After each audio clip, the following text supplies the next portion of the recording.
તો ચાલો ગરમા ગરમ ચા નાસ્તો કરવા જીજ્ઞાબા કિચનમાં.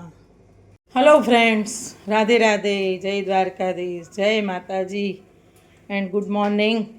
તો જો ફ્રેન્ડ્સ, મોર્નિંગ થઈ ગઈ છે. મસ્ત મજાની ભાખરી થઈ રહી છે, જાડી ભાખરી, જોરદાર. જો ફ્રેન્ડ્સ, અને હવે લસણિયું આટલું જ છે અને એની કહે છે ચટણી બનાવો.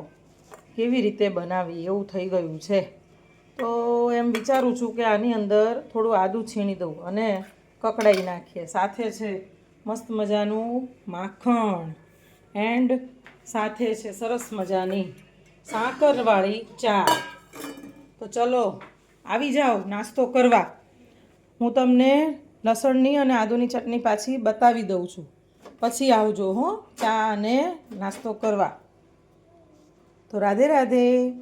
પહેલો ફ્રેન્ડ્સ આદું ગ્રેટ કરી લીધું છે અને અને અને અને અને અને અને અને અને આને હવે કકડાઈ નાખીશું. ચાલો આપણે આ ચટણીને ઘીમાં બનાવીશું, બરાબર.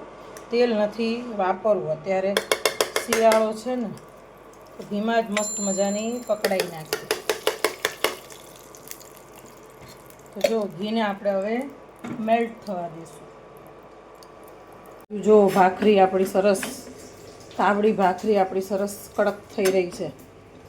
હવે આપણું ઘી સરસ ગરમ થઈ ગયું છે. તેમાં નાખીશું જીરું, તેમાં નાખીશું હિંગ અને તેમાં નાખીશું આપણું આ જે લસણવાળું મરચું અને આદું છે તે.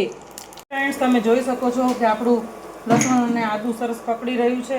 અને હવે તેમાં સહેજ નાખીશું આપણે મીઠું, સહેજ નાખીશું ધાણા જીરું અને પાછું બધું મિક્સ કરી લેશું અને 1-2 મિનિટ માટે તેને સોટે થવા દેશું. તો મસ્ત મજાની લસણ આદુની ચટણી રેડી થઈ ગઈ છે. સાથે મસ્ત મજાની ભાખરી પણ આપણી રેડી થઈ ગઈ છે.